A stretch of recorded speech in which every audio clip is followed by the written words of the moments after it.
Online Manipuri nungthilgi pau miyeng tabiriba pumnamakpu thoilai shrumna khurumjari ahanbada maroiba pau. Churchandpurda oza oibi nupi ama school building mathaktagi tarakpada laikhidre. Churchandpur police station manung chanba B Bengnuam da leiba logo school gi oza nupi ama school asigi building mathaktagi tabani haiba thodokta laikhidre hairi. Laikhidraba oza nupi ado Churchandpur gi B Aijalnoldagi Boychi Elias Joyce Kuntraga Mathoi Laikhidraba Mapuroiba Hobson Khong Sai Kawi Hairi Thaudo asi tasengnama school building mathaktagi tarakpra natraga kanagumba kharana interakpra haiba chapchana khangmangamdri adum oinama asi bhakchang adu police na lokholaba matung imung manunggi miyoi singda khusinna kre hairi kha tarakpa update asidi hiai khoma news tagi lokhocharake Sakangdaba singna CAF and PD Minister L Susindro gi personal assistant PA Sarangthem Somerendro nifuga humdoi apokpa Sarangthem akoibi ngase yukpung nipan makhairom taba aduaida khurai babu hotel mayadagi faduna pukre hairi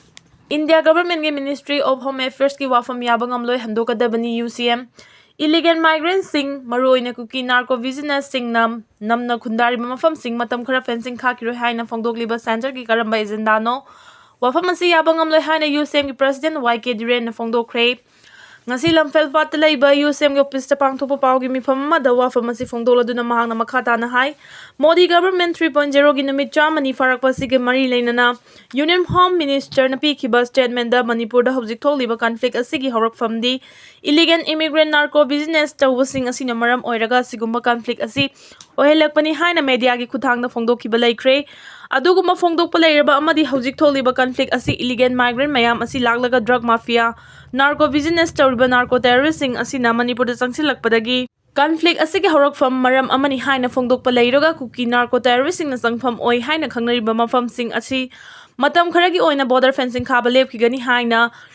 Indian government ki home affairs ki maikai dagi phongdoragli wafam asi yamna laibak thibani masi UCM na akan mong da yaningde masi reject tobiu issue asi India government na loishin gi haina khalabadi Hariba illegal migrants sing asina irai laina chathok chasin tawriba adugumba mafam sing aduda hana fencing khadana karama mafam da khaga doribano haibigi wahang ama lakle wathok thoaliba hairiba kanglu proof sing aduna changlakliba mafam sing aduda border fencing khaba leplaga karama mafam da fencing khaba hogadoribano maram asina hariba decision asi khudakta tokadabani amasung border fencing asi athuba matamda khaba hogadabani conflict asi loishinaba India government na thuba da honagadabani state government na su chayet naba lairiba mafam sing asida border fencing khaba leplaga chayet naba laitaba mafam sing dadi khana honagadabani haina su mahangna makhatana phongdokhi makhatarpa update asidi editorial column dagi lokhojarake Kanglup ki irang asi loishinaba lengang na kari karamba thabak paikhatle haibadu leibang miyam da khanganpam thoi Manipur da tholiba sathiraba kanglup ki irang asi tha taruk suraklaba phawbada Manipur lengang na loishinduna tangdu leitaba Manipur ama oihanba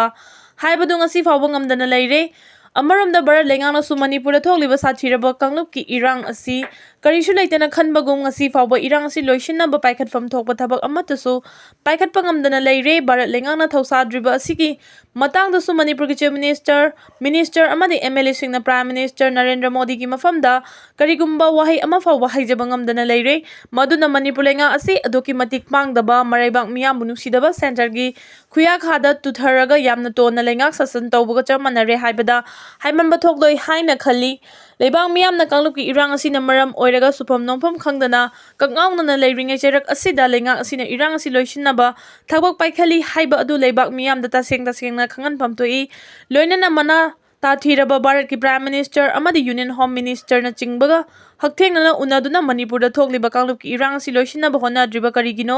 haibadu ichang thongna haiduna loishinaba hona famthoi adubu Manipur miyam na khaluba pumnamak asi tayona bago chamanare ekhoi gi lengak loising irang marak asida mana thokpa thabak tawduna matam le na bahona barom da leire haibasi makhoina tawthorakpa thabak sing amadi ngangthok saktorakpa wafam sing dagi yamna laina khangbangamle hojik maraibak miyam kananaba lofam thokpa thodang loba ngamdriba akhoi lengak loi singa leibak miyam ga China bagi lanjau ama soidena thorakani haibagi mipaiba adu yamna nakna leire haibayai Chera asida Kuki jo MLA tarana Manipur dagi tonganba separate administration ama tanabagi damakta ifong na thabak paikhaliba sigi matangda BJP Manipur Pradesh ki president Sardana Karisu khangjin nadana leibagum tawi loina na mahang masamang na pawgi mifam amada Kuki MLA Minister amatana Manipurdagi separate administration tanaba thabak taude haina phongdoki masina takpadi BJP Manipur Pradesh President Sardana Manipur thuaina basiliba Kuki MLA tara asibu phongno saugale haibadu tasengna takle maduna Manipur thogleba irang asi loisinaba Manipur lengak amadi BJP Manipur Pradesh na lofam thokpa thodang adu laudre Manipur thuaina basiliba lebak miyamgi yeknaba oiriba Kuki jo MLA tarabu phongno saugale haibasi takle Masidagi legibak miyamna Manipur lengak asida thajadabagi chang asi nongmagi hengalakle masigi maramdi karigino haibada ikhoigi lengak mapu oiriba Chief Minister amadi BJP Manipur Pradesh ki President na Manipur da thogliba kanglupki irang asi loisinaba honabada lofam thokpa thodang adu chapchana lawba ngamdre haibadu takle haiba yai